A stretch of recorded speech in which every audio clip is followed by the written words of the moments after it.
बिस्मिल्लाहिर्रहमानिर्रहीम। Welcome to doctor खुशबक नाम channel.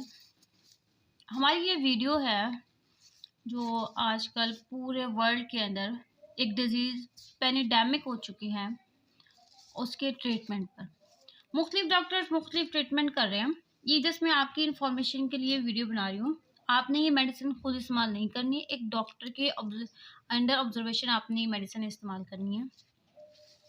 इस्तेमाल करने से पहले आपने एक कंफर्मेटरी टेस्ट करवा लेना है, क्योंकि सिम्टम्स तो हर एक बंदे को इस कोरोना के कोविड-19 के पता है, ठीक है।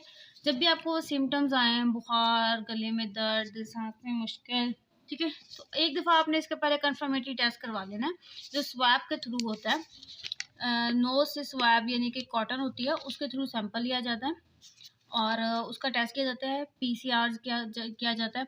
अगर वो आपका पॉजिटिव आ जाए, उसमें वैल्यूज़ आ जाए, देन आपने ये तमाम ट्रीटमेंट स्टार्ट करना है। फर्स्ट आपने जो एंटीबायोटिक इस्तेमाल करनी है वो है आपके पास एजिथ्रोमाइसिन, ठीक है। ये बताने से पहले मैं आपको फिर कह रही हूँ, आपने ये मेडिसिन खुद नहीं लेनी, एक डॉक्टर की रजिस्टर्ड डॉक्टर की अंडर ऑब्जर्वेशन मेडिसिन इस्तेमाल करनी है। एजिथ्रोमाइसिन 250 mg की, ठीक है। बीडी का मतलब है तो दिन में आपने ये 2 मरतबा इस्तेमाल करनी है।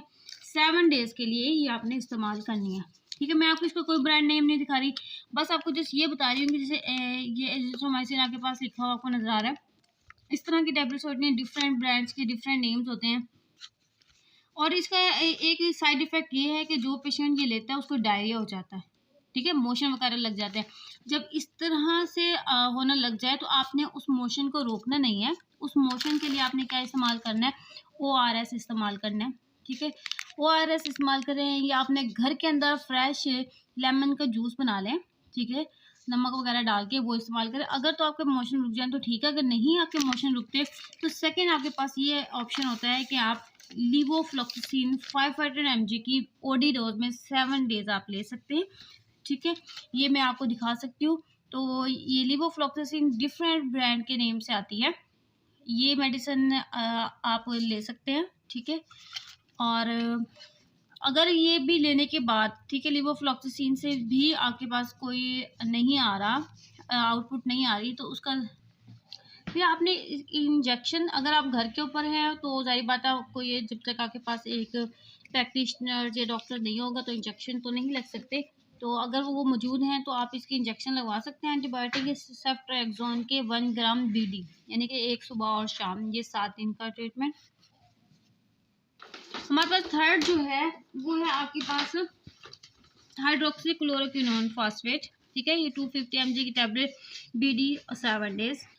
और नेक्स्ट आपके पास ये मेडिसिन लिखी है डिस्प्रिन की, ठीक है, डिस्प्रिन की लो डोज। वैसे ये डिस्प्रिन 350 की mg की डोज में भी आते हैं, लेकिन आपने लो डोज लेनी है 150 वाली, ठीक है। ये BD 2 दफ़ा दिन में 7 डेज। ये क्यों लेते हैं, क्योंकि जब ये कोरोना का वायरस अटैक करता है तो हमारी बॉडी में के जो ब्लड होता है ना, वो क्लॉट्स होना शुरू हो जाता है, ठीक है।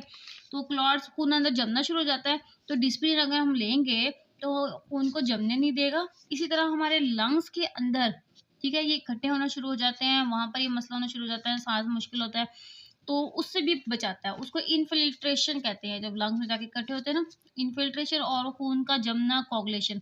डिस्प्रिन का ये दोनों इसका मैकेनिज्म है, इन दोनों से हमें प्रिवेंट करती है। अगर हम अभी तक देखें ना कि मोस्टली यंग एज में जिनकी डेथ हुई है कोरोना की वजह से, वो यही है, उनका जो खून है वो क्लॉट बनना शुरू हो गया, वो जमना शुरू हो गया, ठीक है। तो डिस्प्रिन अगर लेते हैं तो ये इसका मोस्ट बेनिफिशियल इफेक्ट आता है। और फोर्थ वन पे लिखी हुई है हमने एक एंटी एलर्जिक, जिसे एंटी हिस्टामीन कहते हैं, फिक्सोफेनिडीन, डिफरेंट एंटी हिस्टामीन है, ठीक है। जैसे आपके पास मैं दिखाऊँ, सिट्राजीन के नाम से भी आती है, ठीक है। ये सिट्राजीन का केमिकल फार्मूला है, ये भी आपके पास एंटी एलर्जिक है, तो ये भी आप ले सकते हैं। और ये BD में अगर आप लेंगे 7 डेज, इसको भी अगर आप विब्रोमाइसिन एक साथ ऐड कर लेंगे तो बहुत अच्छे रिजल्ट आते हैं। तो मैं आपको अगेन वही बात रिपीट कर रही हूँ कि डिफरेंट डॉक्टर डिफरेंट आपके पास प्रिस्क्रिप्शन की कंप्लीट इस्तेमाल करते हैं, वो डॉक्टर की चॉइस है आपके पास। लास्ट में अगर पेशेंट को बहुत ज़्यादा फीवर हो गया है और शिवरिंग हो रही है और उसके उसमें पहले तो आप सबसे पहले नहा लें। नहाने से थोड़ा टेम्परेचर कम हो जाएगा। देन आप क्या करें, पैरासीटामोल जैसे पैराडोल वगैरह है उसकी 2 टैबलेट्स ले लें, ठीक है। उससे आप फीवर से बच सकते हैं। अब ये जो सारा मैं आपको रिजाइन मैंने दिखाया है, प्रिस्क्रिप्शन में आपको दिखा रही हूँ, तो ये क्या हर बंदा इस्तेमाल कर लेगा, हर डॉक्टर हर बंदे को इस्तेमाल करवा लेंगे? नहीं, ऐसा नहीं है, ठीक है। कुछ कंट्रा इंडिकेशन भी हैं, जो पेशेंट ऑलरेडी मेडिसिन इस्तेमाल कर रहे हैं वो नहीं ले सकेंगे। ये वो अपनी डॉक्टर के मशवरे से हॉस्पिटल में एडमिट होकर लेंगे। वो कौन कौन से वो मैं आपको बताती हूँ।